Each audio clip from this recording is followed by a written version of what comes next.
Hello जय हिंद प्यारे साथियों। देखिए आज हम एक ऐसा वीडियो लेकर आए प्यारे बच्चों जो कि आपके लिए सबसे महत्वपूर्ण है।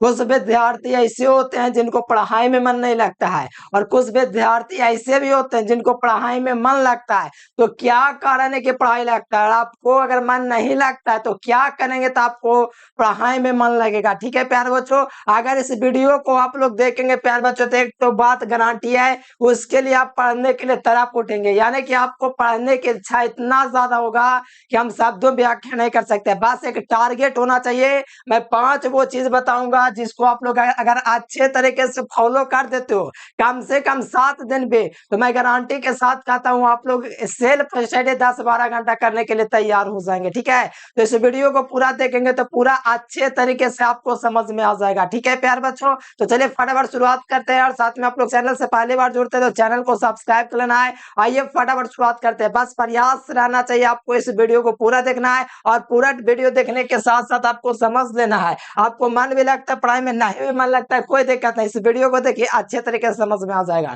तो देखिए पढ़ाई में मन कैसे लगाएं, सबसे बड़ी बात तो यही है। आपका बोर्ड एग्जाम आने वाला, अगर आपका पढ़ाई में मन नहीं लगेगा तो टाइम खपत हो जाएगा और समय सबसे महत्वपूर्ण है, इसीलिए समय के महत्व को समझिए। तो यहाँ पर 5 असरदार उपाय बताऊंगा, इसको आप लोग अच्छे तरीके से समझना है।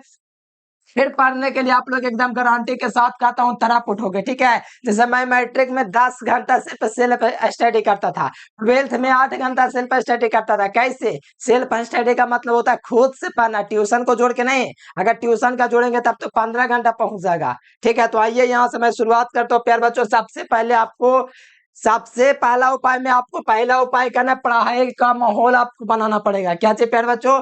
पढ़ाई का माहौल, यानी कि पढ़ाई का माहौल बनाए। कैसा माहौल बनाएंगे, पढ़ाई कैसे करेंगे, उसके लिए आपको माहौल बनाना पड़ेगा। सबसे पहले माहौल तो आपको शांत वातावरण होना चाहिए। जैसे पढ़ाई कर रहे हैं और बगल में सिनेमा चल रहा है, ऐसा माहौल होना ही नहीं चाहिए। अगर आप पढ़ाई करना चाहते हैं तो शांत माहौल होना चाहिए, वहां पर शोर शराबा नहीं होना चाहिए, एकदम शांत जगह होना चाहिए, तभी पढ़ाई हो सकता है। तो यहाँ से पहली बात तो आपको शांत जगह को चुनना पड़ेगा, एकदम शांत वातावरण हो, वहां पर किसी प्रकार का शोर शराबा नहीं हो। ठीक है, तो शांत माहौल को आप लोग सुने।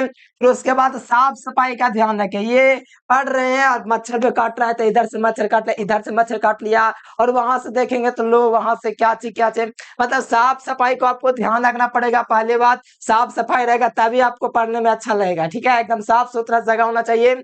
और तीसरी बात, जरूरत की चीज पास में रखें। जैसे कि पढ़ाई का माहौल बनाने में ही 3 टॉपिक मैंने कवर किया है कि जरूरत का चीज आपको पास में रखना पड़ेगा। जैसे मान लीजिए आप पढ़ रहे हैं फिजिक्स और आपका फिजिक्स का नोट्स रखा हुआ है कहाँ, तो उस रूम में नहीं, आपको उसी रूम में रखना पड़ेगा। भले आप खोले हुए रख के सारे नोट्स को खोल के रखना पड़ेगा ताकि आपको कोई दिक्कत ना हो। मान लीजिए किताब हमको लाना है मैथ का, लो दूसरे रूम में, तो दूसरे रूम में जाओगे तो वैसे माहौल नहीं बनेगा। पहला बात शांत वातावरण में माहौल बनता है, साफ सफाई होना चाहिए और जरूरत का चीज होना चाहिए आपके पास। जैसे कि मान लीजिए आपको पढ़ना है बायोलॉजी, अब बायोलॉजी का नोट्स है आपके दोस्त के पास, लो आप क्या करोगे, फोन लगाओगे, लो फोन लगाओगे, माहौल बन गया। नहीं, माहौल बनाने के लिए 3 चीज आप लोग एकदम फॉलो कर लीजिए। पढ़ाई में माहौल बनता है शांत वातावरण से, साफ सफाई से, और जरूरत का चीज पास में हो, पास में खोल के रखिए एक ही रूम में। ठीक है, तभी माहौल बनेगा। ये पहला स्टेप था। अब दूसरा स्टेप देखिए, दूसरा स्टेप क्या कहता है। दूसरा स्टेप कहते हैं प्यारे बच्चों आपका लक्ष्य तय करें। अरे यार पढ़ाई तो कर रहे, कर लिए, कर किस लिए रहे, पढ़ाई पढ़ाई तो सब कर रहा है, हर जगह पढ़ाई हो रहा है, लेकिन सब अलग अलग तैयारी करता है। कोई कम्पिटिटिव एग्जाम का तैयारी करता है, कोई यूपीएससी का तैयारी करता है, कोई पास होने के लिए तैयारी करता है, तो कोई शादी होने के लिए कि पास हो जाएंगे शादी हो जाएगा उसके लिए कोई पढ़ाई करता है, कोई दिखावा के लिए पढ़ाई करता है, कोई टॉपर बनने के लिए पढ़ाई करता है, तो कोई अपना क्या चीज बताइए प्यार बच्चा, अपना किस चीज के लिए काम करेगा। रुकिए नहीं बच्चे, थोड़ा सा रुकिए, हो गया। तो देखिए, तो सबसे पहले बात तो आपको यही तय करना पड़ेगा प्यारे बच्चों, लक्ष्य। आपका लक्ष्य क्या है, गोल क्या, आप क्या करना चाहते हैं बोर्ड एग्जाम में, ये पहला करना पड़ेगा। तो छोटे लक्ष्य आपको तय करना पड़ेगा। ये भी कि आपको लक्ष्य ये तय करना पड़ेगा। कोई मान लीजिए आज का पढ़ाई है, मान लीजिए आज हम पढ़ेंगे फिजिक्स, तो फिजिक्स में ऑब्जेक्टिव पढ़ना है, सब्जेक्टिव पढ़ना है, क्या पढ़ना, लॉन्ग क्वेश्चन, वो आपको एक लक्ष्य निर्धारित करना पड़ेगा। मान लीजिए हमको लक्ष्य निर्धारित करना है कि आज हम पढ़ेंगे फिजिक्स, फिजिक्स पढ़ेंगे तो फिजिक्स में 50 ऑब्जेक्टिव पढ़ेंगे। पढ़ेंगे। 50 ऑब्जेक्टिव चाहे चैप्टर वाइज हो सकता है या VBI हो सकता है, किसी भी तरह का है तो आपको छोटा लक्ष्य लेकर चलना पड़ेगा कि हमको फिजिक्स में 50 ऑब्जेक्टिव याद करना है। अगर 50 को ज्यादा लग रहा है तो क्या कीजिएगा, 10 गो केमिस्ट्री में, 10 गो फिजिक्स में, 10 गो बायोलॉजी में, 10 गो हिंदी में, 10 गो इंग्लिश में, टोटल 50 ऑब्जेक्टिव का सुबह सुबह या किसी भी टाइम में छोटा लक्ष्य बनाए कि हमको इतना करना है। और 2 नंबर वाला मान लीजिए हमको याद करना 20 गो, तो हम क्या करेंगे, 4 गो फिजिक्स से, 4 गो केमिस्ट्री से, 4 गो बायोलॉजी से, 4 गो हिंदी से, 4 गो इंग्लिश से, इस प्रकार से आपको सब्जेक्ट तैयार करना है। सारा चीज बताऊंगा कैसे आपको करना है, ठीक है। तो ये पहली बात, आपको छोटा लक्ष्य बना के चलना पड़ेगा और कितना परसेंट बोर्ड में लाना ये सबसे बड़ा मायने रखता है। अगर आपका कोई गोल नहीं है कि बोर्ड में कितना परसेंट लाना है तब तो दिक्कत है। फिर सोचोगे यही कितना पढ़ किस ले रहे हैं, यही मन में ख्याल आएगा कि पढ़ किस ले रहे हैं, किसके लिए पढ़ रहे हैं। तो पहली बात, आपको बोर्ड एग्जाम में बेहतर नंबर लाना होता है ना, तो आप एक ही चीज के लिए पढ़ते होंगे, आपका नाम रोशन हो, आपको जाने कि आप कितना मेहनत करते हैं, आप कितना पढ़ते हैं, आप दूसरों को देखना चाहते हैं। तो सबसे बड़ी बात, आपको कोई लक्ष्य होना चाहिए, कितना परसेंट लाना है। बोर्ड एग्जाम में 95% लाना है, तब तो दिन रात एक करना पड़ेगा, मतलब कम से कम 7-8 घंटा तो सेल्फ स्टडी करना ही पड़ेगा, तब एक काम संभव हो पाएगा, ठीक है। तो ये बात को आप लोग थोड़ा समझिए। ये दूसरा स्टेप था, इसमें छोटा लक्ष्य आपको बनाना पड़ेगा, आज क्या पढ़ना है, क्या करना है, लॉन्ग क्वेश्चन क्यों बनाना है, क्यों को 2 नंबर, क्यों को 5 नंबर, सारा चीज कैसे बनाना है ये आपको गोल करना है, ठीक है। फिर उसके बाद बोर्ड एग्जाम में कितना परसेंट लाना चाहते हैं वो आपको मायने रखता है, कितना परसेंट, 90% के, 95% के, 80% के, 35 क्या चे बोलते हैं 60%, 75%। तो आपका बोर्ड एग्जाम में बेहतर अंक लाना है ना, तो आपको बड़ा टारगेट होना चाहिए, तभी आप लोग अचीव कर पाओगे, ठीक है।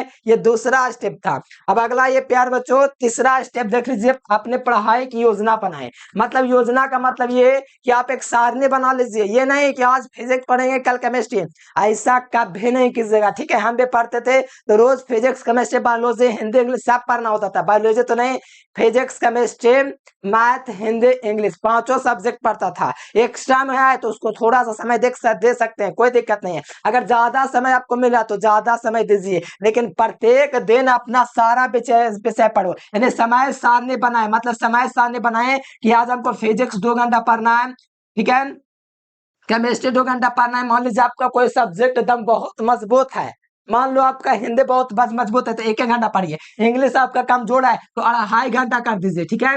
और मान लीजिए आपका मैथ बहुत आसान है तो आप 1 घंटा कर दीजिए या 2 घंटा कर दीजिए। इस प्रकार से सारणी बना लीजिए, कौन सब्जेक्ट हमको कैसा है उसके अकॉर्डिंग सारणी बना लीजिए। और किस में प्रॉब्लम हो रहा है, मैथ में अगर ऑब्जेक्टिव में प्रॉब्लम हो रहा है तो हम ऑब्जेक्टिव में ज्यादा फोकस करेंगे, अगर मान लीजिए कमजोरी हो रहा है हमको लॉन्ग क्वेश्चन में तो लॉन्ग क्वेश्चन में फोकस करेंगे। यानी आपको एक सारणी बनाना है। मान लीजिए ऑप्टिक्स में 10 गो महत्वपूर्ण क्वेश्चन है जिसमें से 5 को बार बार पूछा जाता है, तो 5 क्वेश्चन को गोल सेट कीजिए कि आज 5 गो ऑप्टिक्स का सारा क्वेश्चन तैयार कर लेंगे जो भी है बोर्ड एग्जाम के लिए। तो ये होता है सारणी, और ये सारणी बताएगा आपको रोज करने के लिए। 7 दिन लगातार कर दीजिएगा ना, तो मैं कॉन्फिडेंस के साथ कहता हूँ आपको एकदम तड़ाप उठोगे पढ़ाई के लिए, ठीक है। 7 दिन आप करके देखिए, ठीक है। और आपको एकदम पूरे माहौल में बना के पढ़ना, ये नहीं कि दोस्त यार से बात करे बगल में रील चल रहा है खाते खाते पढ़, नहीं, वैसे नहीं, उससे पढ़ाई नहीं होता है, ठीक है। और ब्रेक ले, अरे भाई ब्रेक लेना जरूरी है।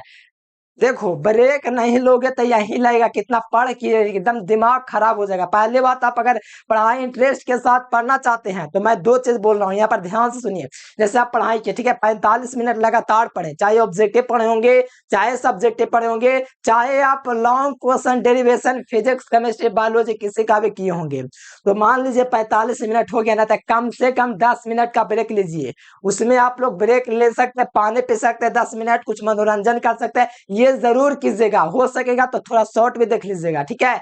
10 मिनट 5 मिनट बस, ये नहीं कि लग गया एक बार शॉर्ट पर तो घंटों बर्बाद कर दिया। और दूसरी बात, आपको नोटिफिकेशन बंद रखना है। जैसे व्हाट्सएप का तो कोई दिक्कत नहीं है, लेकिन इंस्टाग्राम अगर चलाते हैं तो डिलीट मार दीजिए अगर बेहतर नंबर लाना चाहते हैं।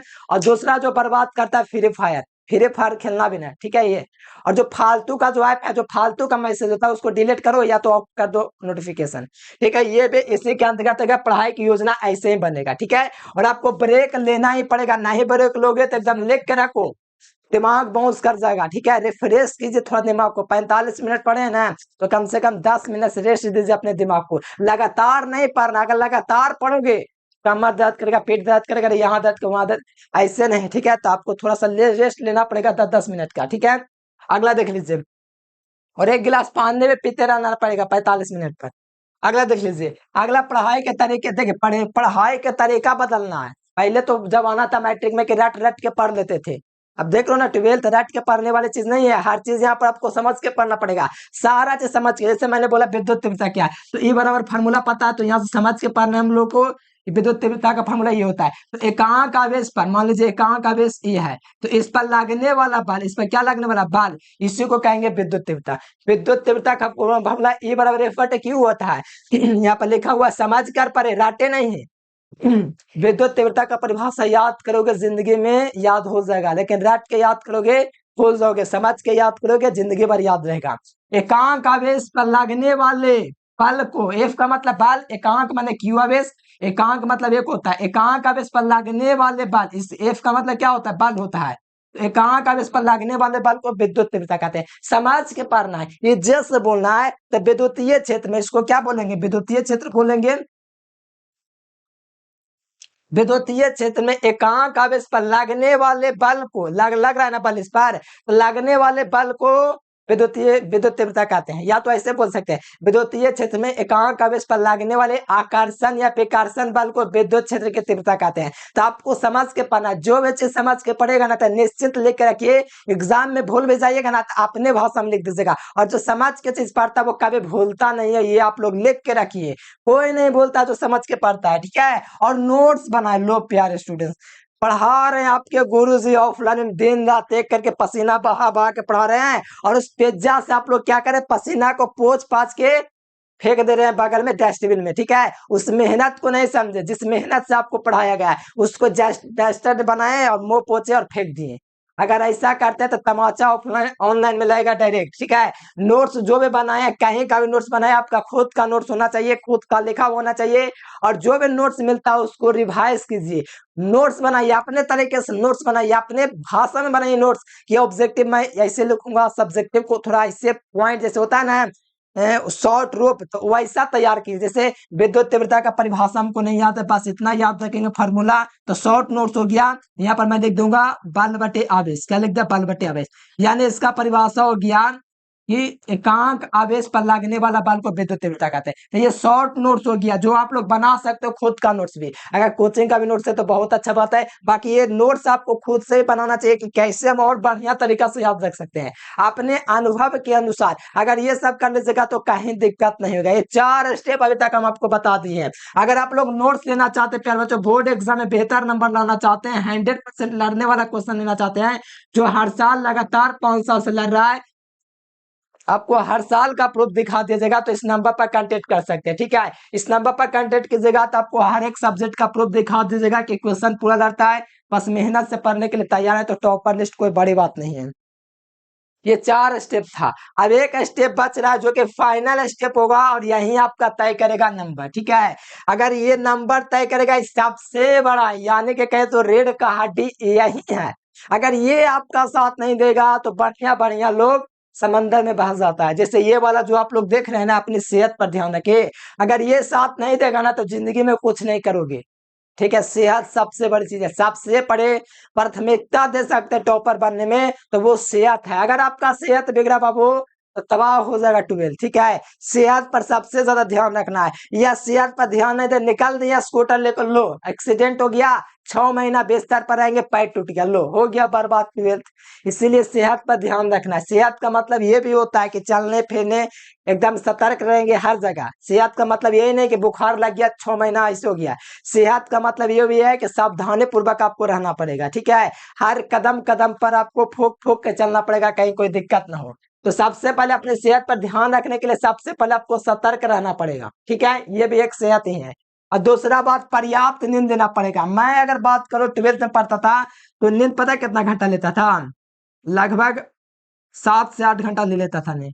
आपको लग रहा होगा 7-8 घंटा नींद, हाँ 7-8 घंटा नींद लेता था, और पढ़ता था 12 घंटा, ठीक है। बाकी का काम धाम 7-8 घंटा नींद लेता था, ठीक है। बाकी 4 घंटा काम वाम करते होंगे, ठीक है। तो पर्याप्त नींद लेना पड़ेगा, यानी कि आपको अच्छी नींद लेना पड़ेगा, तभी आपका शरीर साथ देगा। 6 घंटा मिनिमम है, लेकिन 6 घंटा से नीचे मत चल जाएगा, ठीक है। 6 घंटा भी सोते हो तो बहुत बढ़िया बात है। 7-8 घंटा इससे मुझे लगता है सबसे बढ़िया, कोई दिक्कत नहीं होगा जिंदगी में कभी। लेकिन 7-8 घंटा पढ़ना पड़ेगा, लेकिन मैं मिनिमम 6 घंटा तक सूत सकते हैं, लेकिन 6 घंटा से कम सूत रहे हैं तो आपको उस टाइम और देना पड़ेगा, ठीक है। शरीर को रेस्ट देंगे ना, और पौष्टिक भोजन लो। पौष्टिक भोजन करबे नहीं करेंगे, घर का खाना नहीं खाएंगे, बाहर का खाएंगे, बर्गर, पिज्जा, चाउमीन, मंचूरियन, तो ये सब नहीं खाना पड़ेगा आपको। वो सब चीज आपको बेकार, क्या बताएं पेर स्टूडेंट्स, आपका समझ बेकार कर देगा, ठीक है। तो ये आपको पौष्टिक भोजन आपको लेना पड़ेगा जो जरूरी है। जैसे आपको जरूरी है आपके लिए प्यार बच्चों, पहली बात तो पानी तो आपको हर घंटे 1 गिलास चाहिए, और दूसरी बात आपको ज्यादा तेल वाला चीज नहीं खाना है। ये क्यों नहीं, हर कोई आपको बोलेगा ये वाला चीज आपको खाना ही नहीं, तेल वाला बहुत दिक्कत करेगा, ठीक है। ये पढ़ाई में बहुत डिस्टर्ब करेगा। पौष्टिक भोजन आपको करना पड़ेगा। जो पौष्टिक भोजन का मतलब होता है घर का खाना, फल फूल जो भी है, फल फूल नहीं है कोई दिक्कत नहीं, चना होगा, मूंग होगा, जो भी हो, सादा खाना ज्यादा प्रयास करना चाहिए, ठीक है। सलाद वगैरह खाना है, और व्यायाम तो जरूर करना है। मैं तो उतना नहीं करता था, लेकिन करना चाहिए व्यायाम। व्यायाम कीजिएगा तो आपको बहुत फायदा है, एकदम क्या बोले एनर्जी फील होगा व्यायाम कीजिएगा था, बहुत ज्यादा एनर्जी, ठीक है। व्यायाम करने से बहुत ज्यादा आपका फायदा शरीर के लिए, बहुत ज्यादा, शब्द नहीं बताने के लिए कितना फायदा है, बस बहुत ज्यादा फायदा है। तो देखिए प्यार बच्चों, ये 5 महत्वपूर्ण टिप्स था। काफी मेहनत करके, काफी मैंने सोचने के बाद ये वीडियो बनाया है कि पढ़ाई में मन आखिरकार क्यों नहीं लगता है। तो पढ़ाई में मन नहीं लगने का सबसे बड़ा कारण बताए ना, इस हेडलाइन, इस टॉपिक का, तो सबसे बड़ा है पढ़ाई में मन नहीं लगने का टारगेट ना होना। जीवन में टारगेट है तभी आप लोग पढ़ोगे, कोई टारगेट नहीं हुआ तो क्यों पढ़ेगा। जब पढ़ाई से कोई मतलब ही नहीं रखना है जीवन में, तो पढ़ाई करके बंदा क्या करेगा। जब तक आपका टारगेट नहीं, जब तक आप बोर्ड एग्जाम में गोल नहीं रखेंगे कि आपको 95% नंबर लाना है, तब तक पढ़ाई में मन नहीं लगेगा, ठीक है। ये 100% लिख के रख लो, ठीक है। तो आपको एक टारगेट रखना होगा कि 90% लाना है, कि 80% लाना है, कि 85% लाना है, कि 98% लाना है। तो वो आपका एक टारगेट होना चाहिए, ठीक है। और टारगेट ऐसा होना चाहिए कि हर एक सब्जेक्ट में 100 नंबर लेके चले, तो कितनों तो आपका नंबर आ जाए। कितना प्यार बच्चों, 100 नंबर लेकर चले तो कितना 95% तक पहुंच सके। 100 सब में लेके चलेंगे तो कितनों काटेगा तो नंबर आ ही जाएगा। तो ऐसे आपको चलना पड़ेगा। तो उम्मीद है प्यार बच्चों आज का वीडियो काफी ज्यादा बेहतर लगा है। अगर बेहतर लगा तो आपको पहली बात तो, अगर नोट्स नहीं है तो नोट्स आप लोग ले सकते हैं प्यार बच्चों। मैं दे देता हूँ नंबर, आप लोग व्हाट्सएप ग्रुप में भी जुड़ जाएगा, कोई दिक्कत नहीं, बस मेहनत से पढ़िए, बोर्ड एग्जाम में तबाही आप लोग ही मचाइएगा, ठीक है। तो ये नंबर रहा प्यार बच्चों। और मैं यही कहना चाहूंगा, आप लोग चैनल से पहली बार जुड़े तो चैनल को सब्सक्राइब करके बेल नोटिफिकेशन दबा लेना। आज के लिए फिलहाल इतना ही। Thanks for watching this video. जय हिंद, वंदे मातरम।